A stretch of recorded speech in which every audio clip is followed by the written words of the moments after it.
November 3, 2019, Phoenix, Arizona. Miguel Santos walked through the glass doors of the 15th precinct carrying a leather briefcase and 15 years of buried secrets. The desk sergeant looked up as Miguel set the case on the counter. $100,000 in cash, cartel money, blood money. "My daughter's been taken," Miguel said. "I need protection. I need help." Detective Martinez opened the briefcase, stared at the money, then looked at Miguel with eyes that knew too much. "We've been expecting you, Agent Santos. Or should I say, Comandante Viper?" The name hit Miguel like a bullet to the chest, a name he'd buried, a name that meant he'd crossed lines no federal agent should cross.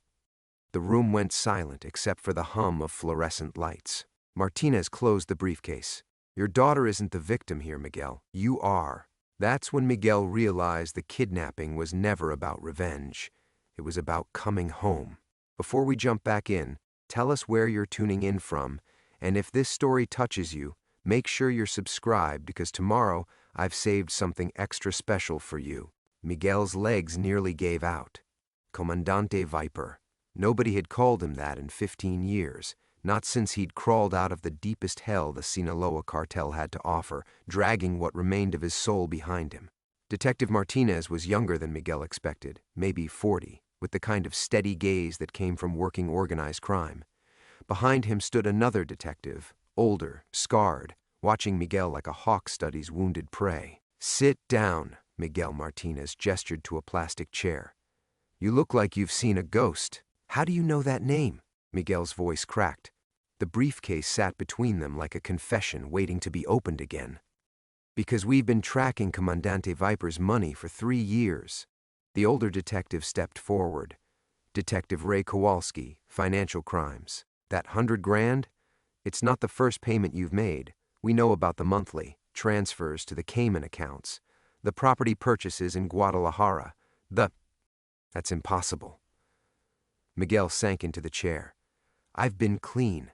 15 years in Tucson, lawn care business, church on Sundays. I haven't touched cartel money since you testified against your own men?" Martinez opened a thick file. "Funny thing about your testimony, Miguel. You put away mid-level dealers, accountants, a few soldiers. But the real players, the ones who mattered, they all walked." The fluorescent lights buzzed overhead like angry wasps. Miguel's mouth went dry. "I gave them everything. Every name, every operation, You gave them theater." Kowalski pulled out surveillance photos. Miguel saw himself in grainy black and white, walking into banks, shaking hands with men in expensive suits, signing papers. Beautiful performance, though. Even had the DEA convinced you'd gone native accidentally, that the undercover work had just corrupted you slowly. Miguel stared at the photos. He remembered some of these moments, but not like this, not as deliberate choices. The lines had blurred so gradually, one compromise leading to another, until he couldn't tell where Agent Santos ended and Comandante Viper began. "My daughter." His voice was barely a whisper. "Where is Sofia?" Martinez and Kowalski exchanged glances. Something passed between them, some decision made in silence. "Miguel," Martinez said gently, "when's the last time you spoke to Sofia?" The question hit wrong, angled in a way that made Miguel's chest tighten. 6 months ago, maybe 8. We're not close. Haven't been since her mother died." He looked up sharply. "Why? What does that have to do with—" "Because Sofia Santos died in a car accident in Denver 3 years ago." The words didn't compute. Miguel heard them, understood each one individually, but together they made no sense. No, I got the call this morning. They said they had her. They said if I didn't bring the money." Kowalski sat on the edge of the desk. "Who called you, Miguel?" Miguel's mind raced back to the morning. The voice on the phone, distorted by a scrambler. Mexican accent, but not quite right. Too pronounced, like someone performing their idea of how a cartel operative should sound. "Jesus Christ. Someone wanted you here," Martinez said. "Someone wanted you to walk through those doors with that briefcase, wanted you to hear the name Comandante Viper spoken out loud again. Question is, who?" Miguel's phone buzzed. All three men looked at it. The screen showed an unknown number. "Answer it," Kowalski said, hitting record on his phone. "Speaker." Miguel's hands shook as he swiped. "Hello?" "Miguel." The voice was different this time, clear, familiar. A chill ran down Miguel's spine as recognition dawned. "It's been too long, compadre." "Eduardo." Miguel closed his eyes. Eduardo Vega, former DEA, former partner, former friend, supposedly dead in a cartel hit 5 years ago. "You son of a bitch." "Language, Miguel. We have so much to catch up on. 15 years of pretending to be someone you're not must be exhausting. What do you want?" "What I've always wanted. Justice. You see, while you've been playing suburban lawn care man, some of us have been cleaning up the mess you left behind. The cartel connections, the dirty money, the dead agents whose blood is on your hands." Miguel looked at the detectives. Martinez was taking notes furiously. Kowalski had gone pale. "The beautiful thing about Comandante Viper," Eduardo continued, "is that he was so much more creative than anyone realized. Hidden accounts, buried operations, sleeping assets across 3 countries, all waiting for the right moment to activate. I don't know what you're talking about." "Of course you don't. The mind protects itself, doesn't it? Blocks out the worst memories, the deepest betrayals. But don't worry, viejo. I'm going to help you remember everything." The line went dead. Martinez set down his pen. "Miguel, I think you'd better tell us everything you can remember about your time undercover. Start from the beginning, and this time, tell us the truth." Miguel stared at the briefcase full of money he couldn't remember earning, surrounded by evidence of crimes he couldn't remember committing, mourning a daughter who'd been dead for years. The truth? He wasn't sure he knew what that meant anymore. The interrogation room felt smaller now, as if the walls had shifted inward while Miguel's world collapsed. He pressed his palms against the metal table, feeling the cool surface anchor him to something real. The briefcase sat open beside him, $100 bills arranged in neat stacks that might as well have been evidence of his own execution. "The beginning," Miguel repeated, his voice hoarse. Where was the beginning when 15 years had blurred into a fog of half-remembered choices and buried guilt? "I was 37 when they sent me in. Newly divorced. Sophia was only 12 then." Detective Martinez leaned back in his chair, pen poised. The overhead fluorescent cast harsh shadows across his face. "Why you? What made you the right fit for Comandante Viper?" Miguel's laugh came out bitter.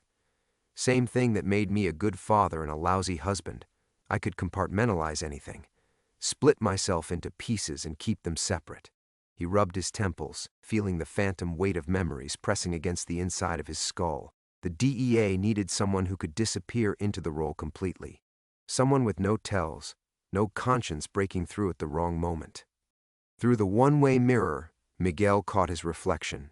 A weathered man of 58 with calloused hands and sun-damaged skin from 15 years of honest labor under the Arizona sun. But underneath, if he looked close enough, he could still see traces of Comandante Viper, the way he held his shoulders, the careful calculation behind his eyes. "My cover was arms dealing," he continued, the words tasting like copper pennies. "Small time at first. Handguns, hunting rifles. But the Sinaloa operation was like a spider web.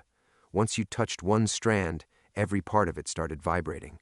Before I knew it, I was moving military-grade weapons across 3 borders."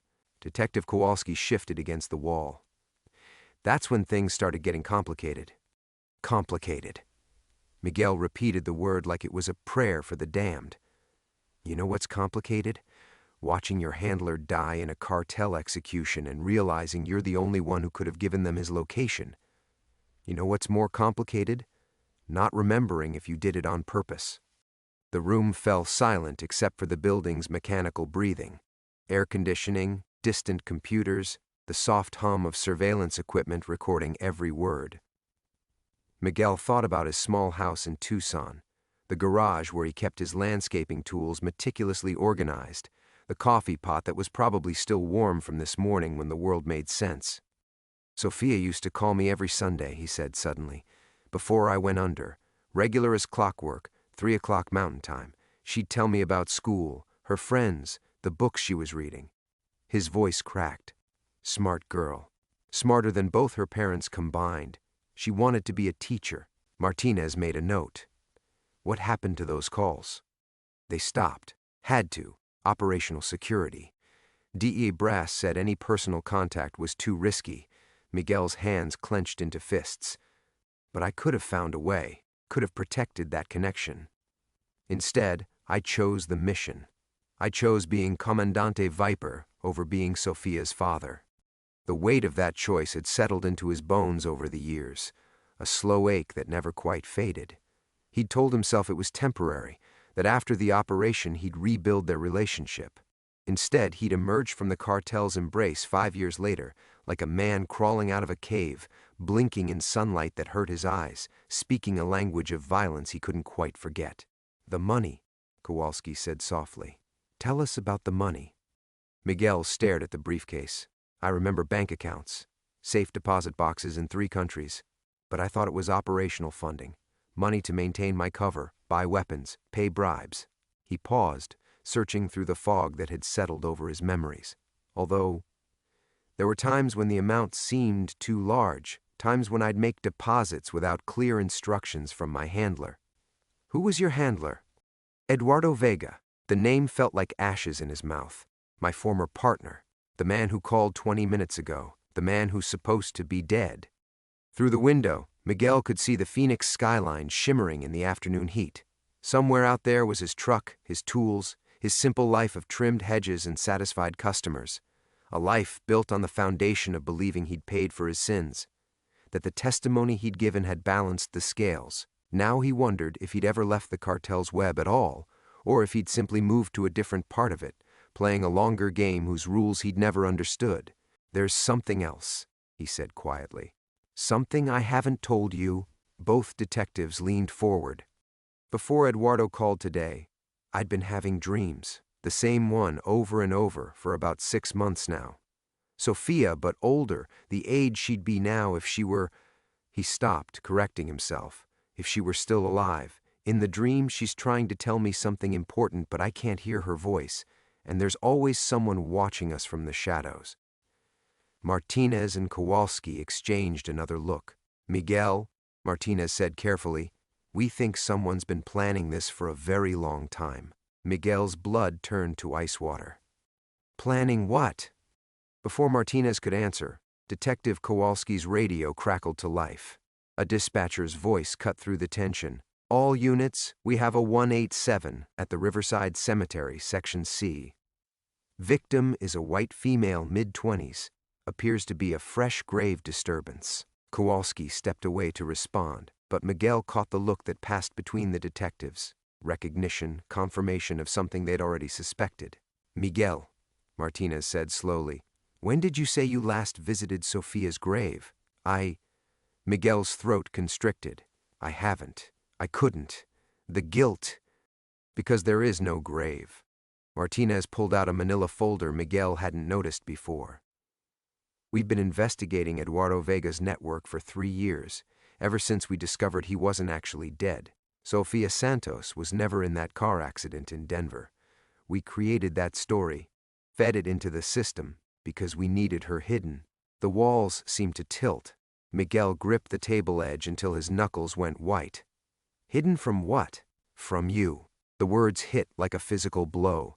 Miguel felt something fundamental break inside his chest. Not his heart, but something deeper. The last thread connecting him to the man he thought he'd been.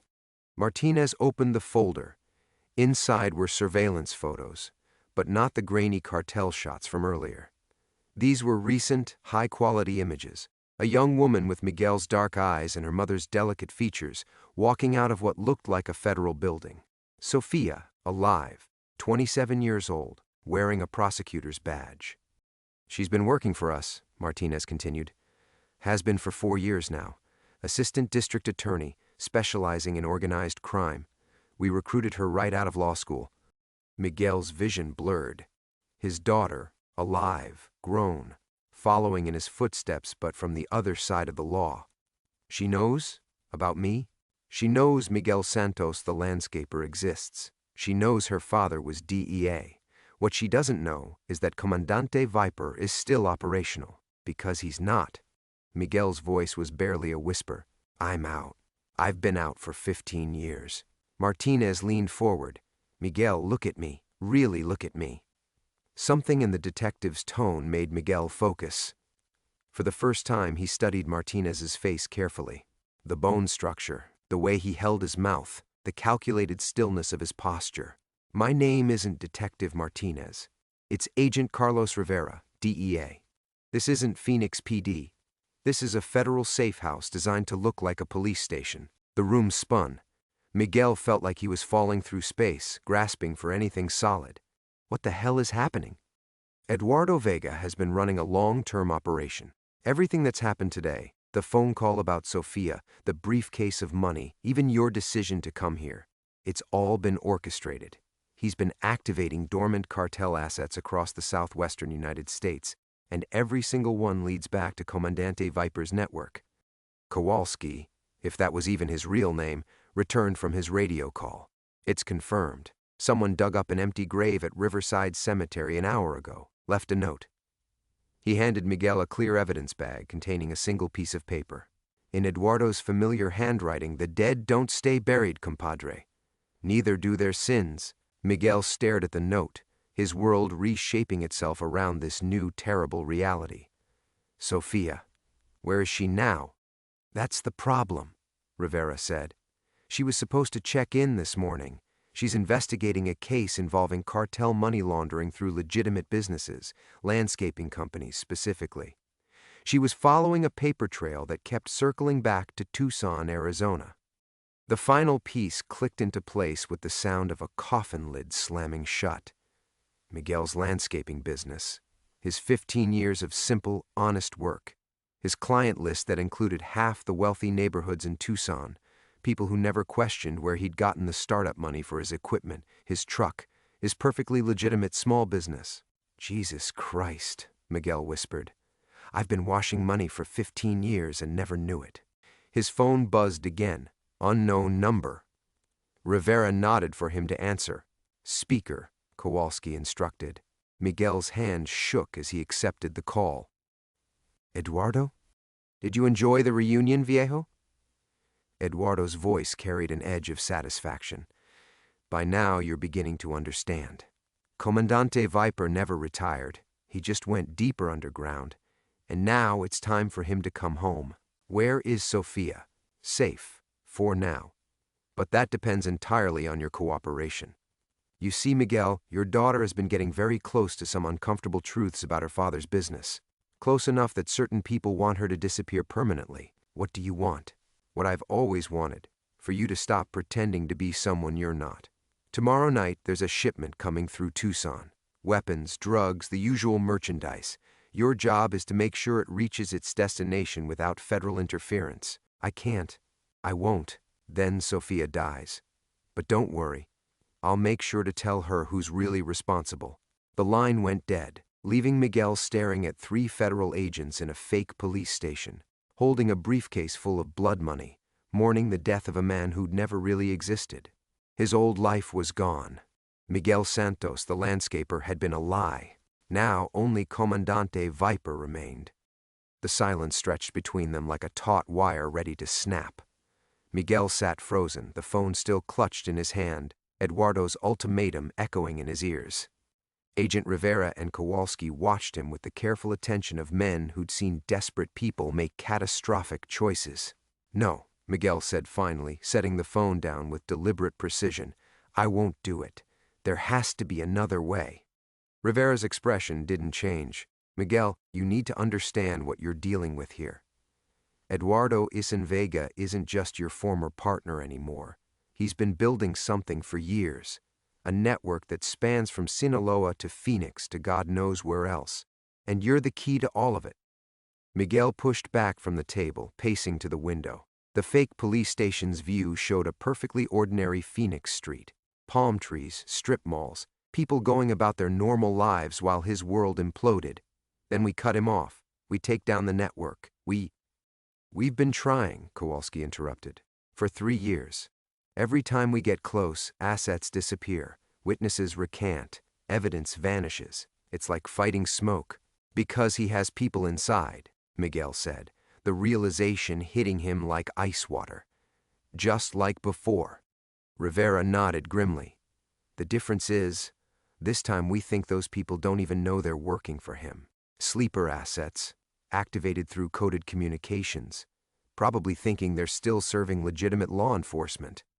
Miguel's mind raced back through 15 years of quiet landscaping work, the clients who'd recommended him to friends, the bank manager who'd fast-tracked his business loans, the city inspector who'd never questioned his permits.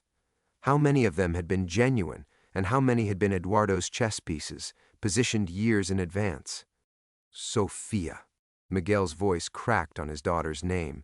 If she's investigating the money laundering, if she's getting close to the truth. She's not just investigating it, Kowalski said quietly. She's building a RICO case, has been for 8 months, and 3 days ago she requested financial records for Santos Landscaping. The room tilted. Miguel gripped the window frame, his knuckles going white, his own daughter hunting him without knowing it, following a paper trail that would lead her straight to the truth about who her father really was, or had become. She can't find out like this, Miguel whispered. Not like this. Which is exactly what Eduardo is counting on, Rivera said. He's not just threatening Sophia's life, Miguel. He's threatening to destroy her faith in everything she believes about justice, about law enforcement, about family. He wants to break her the same way he broke you. Miguel spun around. He didn't break me, didn't he? Kowalski's voice was gentle but relentless. Look at yourself, Miguel. You spent 5 years undercover and came out unable to tell the difference between your cover identity and your real self.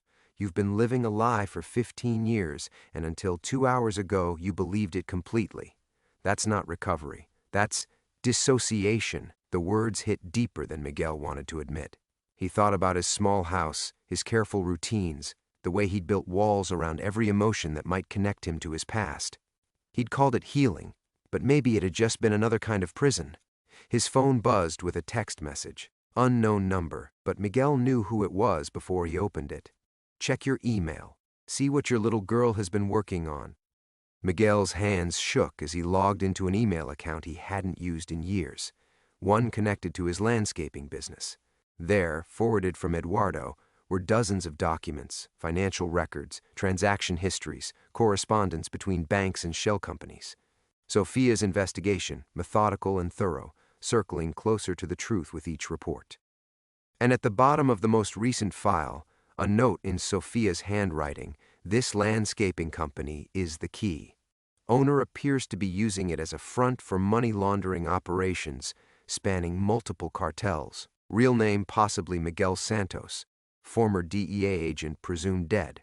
Recommend immediate surveillance and asset seizure. Miguel's vision blurred. His daughter had found him, traced him through years of careful deception, and now she was preparing to destroy everything he'd built, not knowing she was about to destroy herself in the process. He's been feeding her information, Miguel said numbly. Eduardo.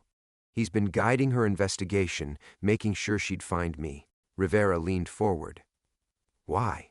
What does he gain from this? Miguel closed his eyes, and for the first time in 15 years, he let himself remember Eduardo as he really was. Not just a partner, but a friend. A man who'd believed in justice, who'd trusted Miguel completely, who'd walked into a cartel meeting because Comandante Viper had vouched for him. A man who'd spent 5 years in a Mexican prison because of Miguel's testimony. Revenge, Miguel whispered. He doesn't just want me back in the cartel. He wants me to choose between saving my daughter and destroying her.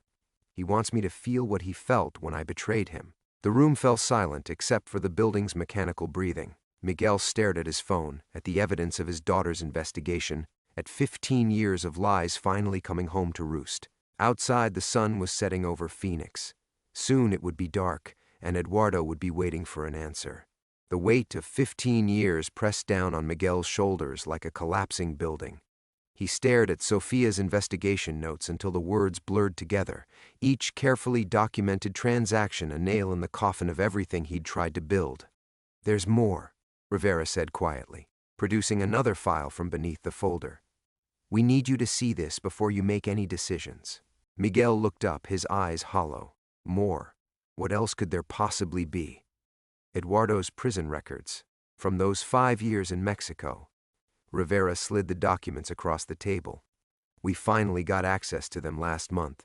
Read the medical reports. With trembling fingers, Miguel opened the file. The first page showed a booking photo, Eduardo, but not the man he remembered. This Eduardo was gaunt, hollow-eyed, with fresh scars across his forehead, and a jaw that had been broken and poorly reset. Miguel's stomach lurched as he turned the pages. Medical report after medical report. Fractured ribs, internal bleeding, burns, infections from untreated wounds, 5 years of systematic torture, all because the Mexican cartels had believed Eduardo was working with the DEA, which he was, because Miguel had recruited him. Jesus, Miguel whispered, his hands shaking. Jesus Christ, what did they do to him? What they do to anyone they think is a federal informant, Kowalski said grimly. But here's the thing that took us 3 years to figure out. Eduardo never broke, never gave them a single name, never compromised a single operation. The cartels eventually released him because they decided he was telling the truth when he said he didn't know anything. The irony was a knife twisting in Miguel's gut. Eduardo had protected everyone, had endured 5 years of hell to keep the network safe, while Miguel, the actual deep cover agent, had been living comfortably in his Comandante Viper identity, making money and building connections. There's more, Rivera continued relentlessly. After his release, Eduardo spent 2 years in a psychiatric facility in Guadalajara, complete breakdown. The doctors said he developed severe PTSD, paranoid delusions, and what they called trauma-induced personality fragmentation. Miguel looked up sharply. Meaning what? Meaning the Eduardo who called you today isn't entirely the same man who went to prison. The trauma broke something fundamental in his psyche. He's been rebuilding himself around a single purpose, making you understand what betrayal really costs. The pieces were falling into place now, each one heavier than the last. Miguel remembered Eduardo's voice on the phone, familiar but wrong somehow, like an instrument played in a different key. The careful planning, the orchestrated revelations, the way every move seemed designed not just to hurt Miguel, but to educate him about pain. Sofia doesn't know any of this, Miguel said, though it wasn't really a question, no. As far as she knows, she's building a case against a landscaping business that's laundering cartel money. She has no idea her father is alive, much less that he's the target of her investigation. Miguel's phone buzzed again. This time it was a photo message. Sofia walking out of what looked like a courthouse, briefcase in hand, completely unaware that her every move was being watched. The timestamp showed it had been taken less than an hour ago. She's beautiful, came the follow-up text. Looks just like her mother. Smart, too. Almost too smart for her own good. Miguel's blood turned to ice. He has people watching her right now. Rivera nodded. We've had surveillance teams trying to locate her for 6 hours. Every time we get close, she's moved. Eduardo's staying 1 step ahead of us. Because he knows how we operate, Kowalski added. He knows our protocols, our response times, our blind spots. He's been planning this for years. Miguel stood up abruptly, the chair scraping against the floor. Then we stop playing by the rules. We give him what he wants. Miguel. No, listen to me. Miguel's voice was gaining strength, the fog of confusion burning away to reveal something harder underneath. Eduardo wants Comandante Viper? Fine. Let's give him Comandante Viper. Rivera leaned back in his chair. What exactly are you suggesting? I'm suggesting that maybe it's time to stop pretending I'm someone I'm not. Miguel picked up the briefcase, feeling its weight differently now. Not as evidence of his corruption, but as a tool he could use. Eduardo thinks he knows me, thinks he can predict what I'll do. But he's wrong about one thing, which is... Miguel met Rivera's eyes, and for the first time since walking into this building, his voice was completely steady. He thinks I chose the mission over my daughter 15 years ago, but I didn't choose the mission. I chose survival.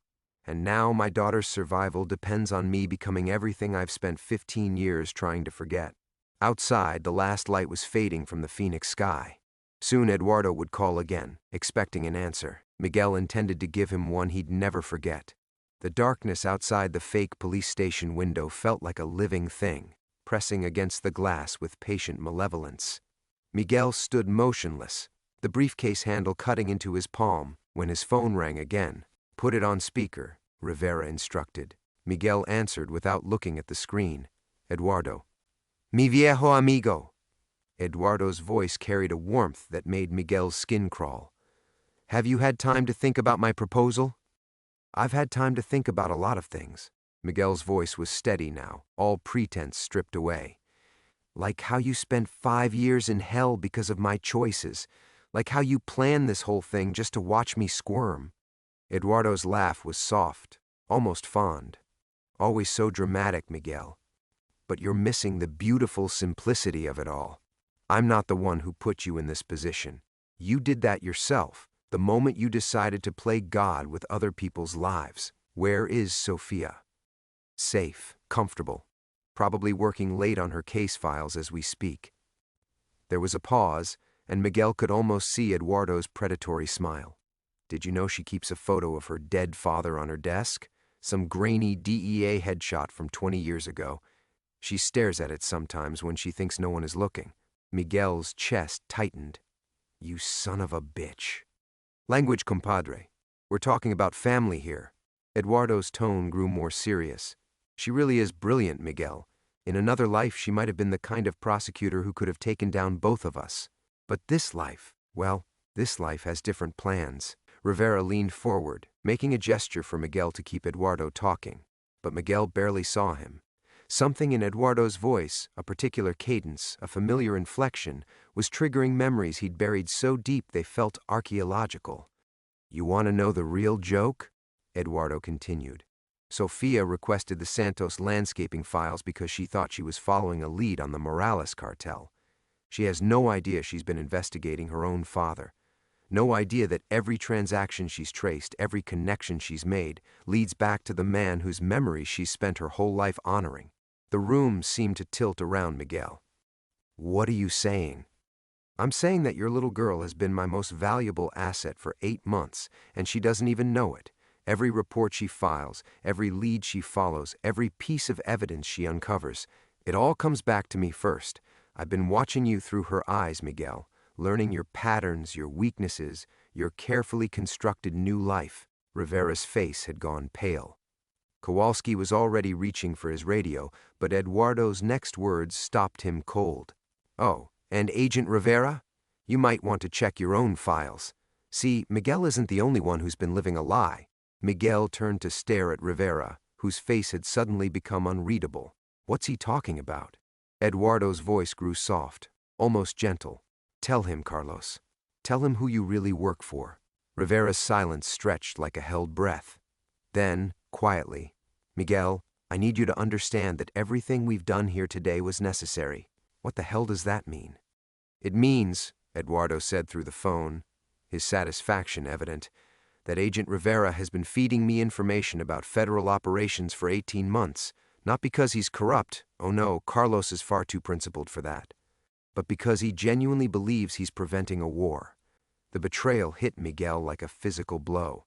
He looked at Rivera, searching for denial, for explanation, for anything that would make this make sense.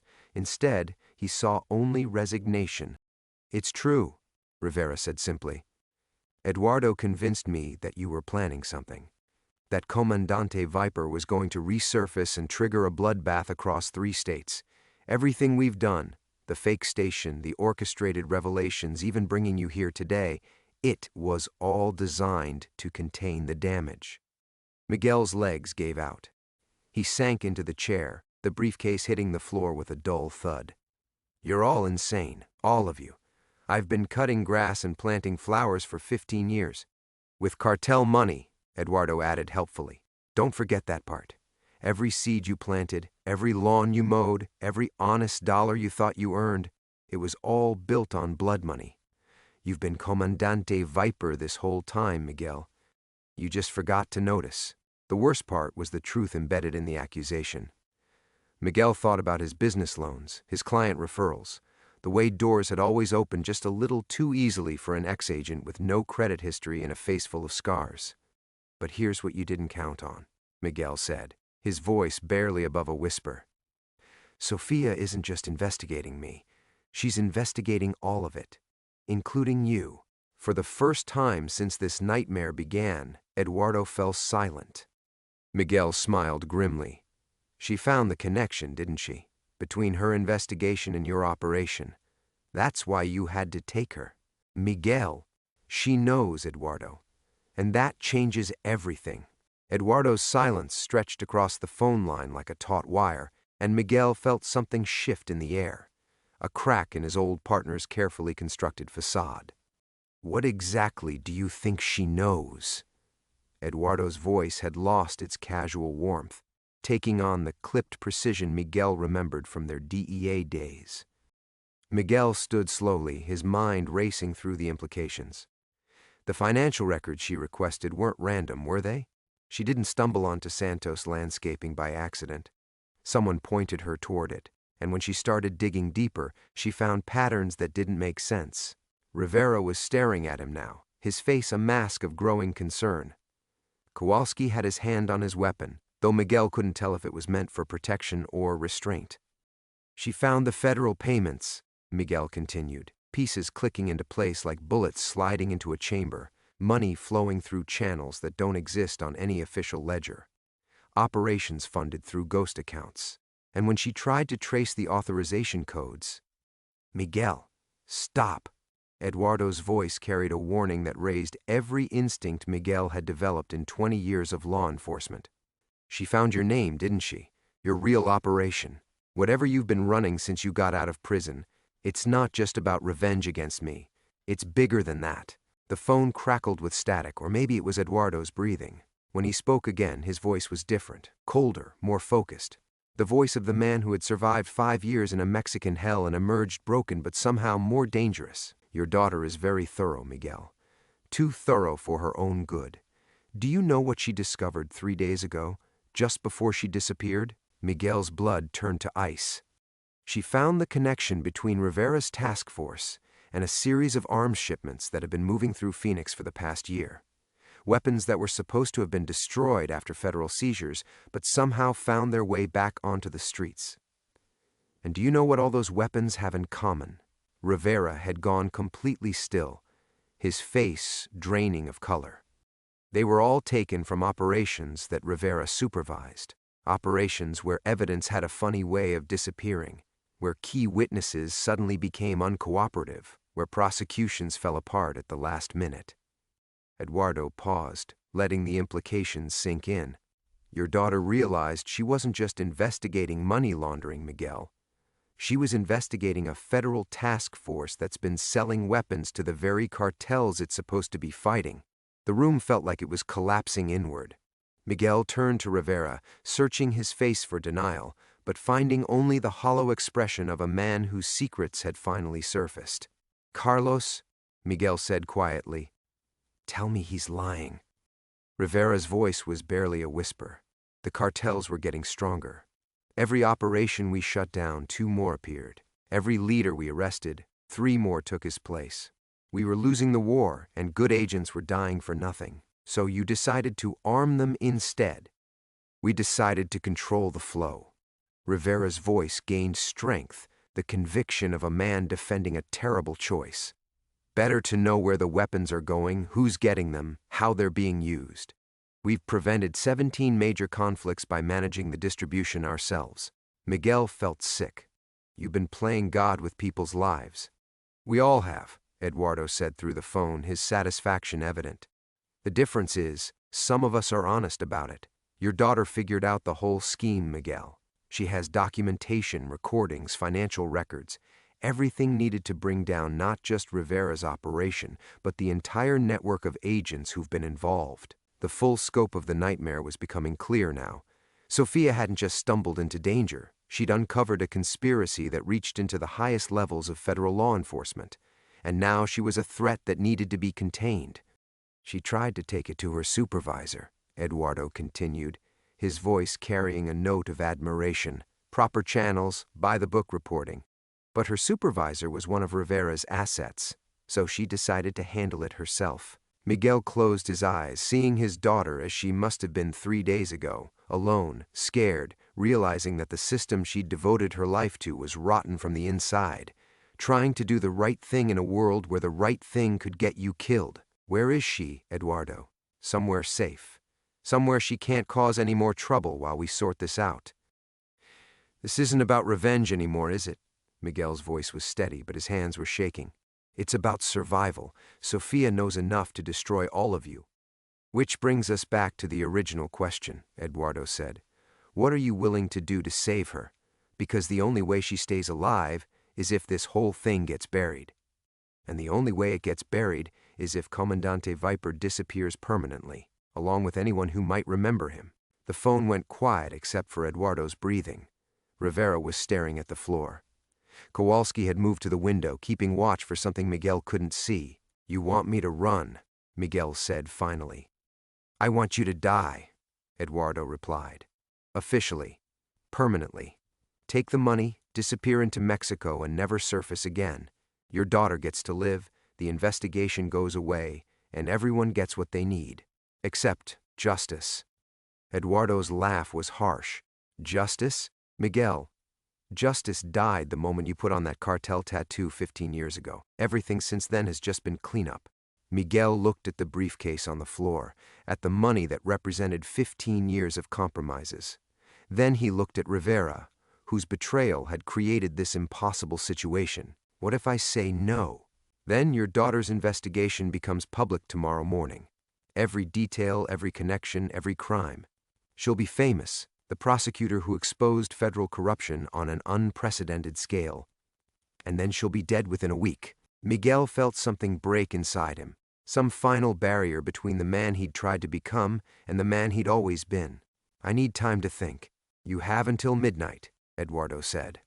Choose wisely, compadre. Some decisions can't be undone. The line went dead, leaving Miguel alone with his ghosts and the terrible arithmetic of survival. Climax. Miguel stood in the silence that followed Eduardo's ultimatum, the dead phone heavy in his hand. The fluorescent lights hummed overhead like dying insects, casting harsh shadows across Rivera's face. Kowalski remained at the window, his reflection ghost-like in the glass. How long? Miguel asked quietly. Rivera looked up, confused. What? How long have you known? Miguel's voice was steady now, stripped of illusion. About Sofia's investigation, about what she found. How long have you been planning this? Rivera's mouth opened, then closed. For a moment, he looked like the young agent Miguel had once trusted, before corruption had carved new lines around his eyes. Miguel, you have to understand. Answer the question. 6 weeks. The words came out like a confession. She requested files that triggered automatic alerts. We've been monitoring her access to federal databases since then. Miguel nodded slowly. 6 weeks. Sofia had been living in danger for 6 weeks while he watered his client's gardens and pretended his past was dead. And Eduardo? How long has he been pulling the strings? Rivera's silence was answer enough. Miguel walked to the briefcase, knelt beside it, and opened the clasps with deliberate precision. The money sat in neat stacks, each bill a small betrayal, each stack a life destroyed. But beneath the cash, his fingers found what he'd hidden there 15 years ago, a thing he'd kept not as insurance, but as penance. The photograph was creased and faded, a group of DEA agents standing in front of a burning warehouse in Culiacan. Miguel in the center, Eduardo at his right shoulder, both of them younger and convinced they were saving the world. On the back, in Eduardo's handwriting, Los Buenos, the good guys. You want to know the real joke? Miguel said, holding up the photograph so Rivera could see it. Eduardo was right about everything except one thing. I didn't betray him because I went too deep undercover. I betrayed him because I finally understood what we really were. He stood, tucking the photograph into his jacket pocket. We weren't agents who got corrupted by the mission. We were corrupt from the beginning. The mission just gave us permission to be what we'd always been. Kowalski turned from the window. What are you saying? I'm saying that Eduardo spent 5 years in hell believing I chose justice over loyalty, when the truth was I chose survival over honor, and now he's making the same choice, thinking it's revenge. Miguel looked directly at Rivera. Just like you did when you decided to arm the cartels to save American lives. Miguel's phone buzzed. A text message with coordinates and a single line, 1 hour. Come alone. Choose. He showed the screen to Rivera, who immediately began reaching for his radio. Miguel caught his wrist. No. Miguel, this is a trap. Eduardo's not going to let either of you walk away from this. You're right. Miguel released Rivera's wrist and straightened his jacket. But you're wrong about what happens next. He moved toward the door, but Rivera stepped into his path. I can't let you go. Miguel smiled, and for the first time in 15 years, it was Comandante Viper's smile, cold and certain and utterly without mercy. Carlos, you stopped being able to stop me the moment you decided to play both sides. Now you're just another criminal who happens to carry a badge. The federal marshals will find you. They'll bring you back. No, Miguel said quietly. They won't. Because after tonight, Miguel Santos, the landscaper, won't exist anymore. Neither will Agent Rivera or his corrupt task force. Eduardo thinks he's been planning my destruction, but he's actually been planning all of our resurrections. Rivera's face went pale. What are you going to do? Miguel picked up the briefcase and walked to the door. Something I should have done 15 years ago. I'm going to tell the truth. Miguel, wait. Rivera's voice cracked with desperation. Your daughter, if you expose this, Eduardo will kill her. Miguel paused with his hand on the doorknob. For a moment, the weight of 15 years of compromise pressed down on him like gravity. Then he thought of Sofia, alone and afraid, believing in a justice system that had rotted from the inside. Eduardo's going to kill her anyway, he said without turning around. The only question is whether her death means something or nothing, whether it's the end of the story or the beginning of the truth. He opened the door and stepped into the Phoenix night. Behind him, he heard Rivera shouting into his radio, scrambling to salvage an operation that had been doomed from the moment they decided to fight monsters by becoming them. The coordinates Eduardo had sent led to an abandoned construction site on the city's edge. Miguel drove through empty streets, past sleeping houses where people lived lives built on the comfortable lie that someone else was keeping them safe from the darkness. In 1 hour, he would face Eduardo and learn whether 15 years of pretending to be good had taught him anything about actually being better. The briefcase sat beside him, full of blood money and broken promises, but in his jacket pocket the photograph remained, a reminder of who he'd been before the world taught him that good guys and bad guys were just different words for the same desperate choices. The construction site rose from the desert like the skeleton of some prehistoric beast, all steel beams and concrete foundations reaching toward a sky that refused to acknowledge their ambition. Miguel parked 50 yards from the main structure, his headlights cutting through darkness that seemed to swallow sound. The silence was complete, no traffic, no wind, no life beyond the measured beating of his own heart. Sofia's sedan sat near the central crane, its familiar outline both relief and terror. She was here, alive, he hoped. The hope felt fragile as glass in his hands. Miguel walked across broken ground, each step deliberating between the man he'd been and the man he was choosing to become. The briefcase felt weightless now, its contents rendered meaningless by decisions already made. In his jacket pocket, the photograph pressed against his chest like a talisman of failed promises. Eduardo emerged from behind a concrete pillar, and 15 years collapsed into nothing. He looked older, scarred in ways that went deeper than the visible marks prison had left on his face. But his eyes held the same intensity that had once convinced Miguel they were saving the world, one betrayal at a time. You came alone, Eduardo said, surprise flickering across his features. Did you think I wouldn't? I thought Rivera would try to stop you, or that you'd finally learn to run when the odds were impossible. Miguel set the briefcase down between them. The odds were always impossible, Eduardo. We just told ourselves different stories about what that meant. They studied each other across the space that held 15 years of mutual destruction. Somewhere in the darkness beyond the construction site, Miguel knew federal agents were probably moving into position. Rivera's voice would still be crackling through radios, trying to salvage an operation that had been doomed from conception. But here, in this moment, Only the truth mattered. "She's in the trailer," Eduardo said, nodding toward a temporary structure near the site's eastern edge. "Unharmed. For now, let me see her. First, we settle our business." Miguel opened the briefcase, revealing the money that had funded 15 years of careful deception. Blood money, right? Every dollar I earned, every honest day I thought I'd lived. All of it built on the lies we told ourselves about justice. Eduardo smiled, but it held no warmth. "Finally understanding, are we? Understanding that we were never the good guys. Understanding that corruption doesn't happen to you.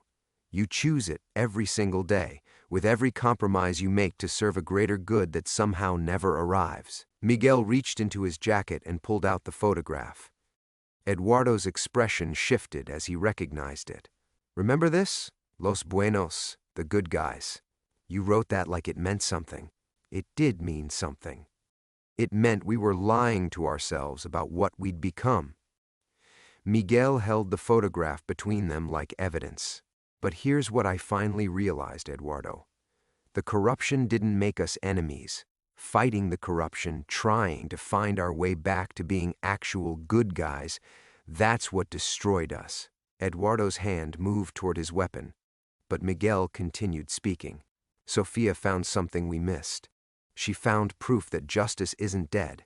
It's just harder than we thought, harder than choosing sides or managing criminals or deciding who lives and dies. It's about admitting what you've done and accepting the consequences. Pretty words won't save her." "No," Miguel agreed, "but the truth might." He pulled out his phone and showed Eduardo the screen. A recording app, red light blinking, timestamp showing 47 minutes of active recording. Every word, Eduardo. Every confession about Rivera's operation, every detail about the weapons sales, every admission about federal corruption. All of it. Eduardo's face went white. "You son of a bitch.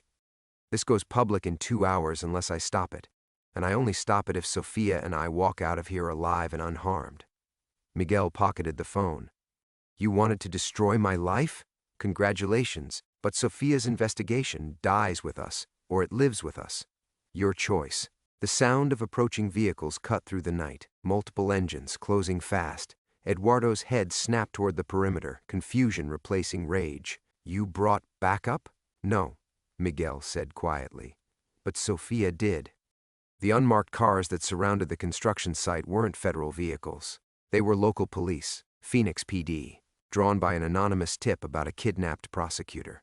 As officers emerged with weapons drawn and spotlights blazing, Miguel saw Eduardo's careful plan collapse into chaos. Sofia appeared in the trailer doorway, alive and furious and exactly as stubborn as Miguel remembered. She'd freed herself somehow, turned victim into victor through sheer determination and investigative instinct. Their eyes met across 50 yards of broken ground, and Miguel felt something he hadn't experienced in 15 years, pride in being her father. Later, after the arrests and statements and endless hours of debriefing, Miguel sat alone in his empty house. The gardens outside looked the same, but the man who had planted them no longer existed. Tomorrow would bring trials and testimony, truth and consequences, justice that arrived not as victory, but as a reckoning long overdue. The photograph lay on his kitchen table, its edges worn smooth by years of handling. He picked it up one last time, then walked outside and buried it beneath the roses, where beautiful things could grow from the decomposition of beautiful lies. The desert wind carried the scent of rain.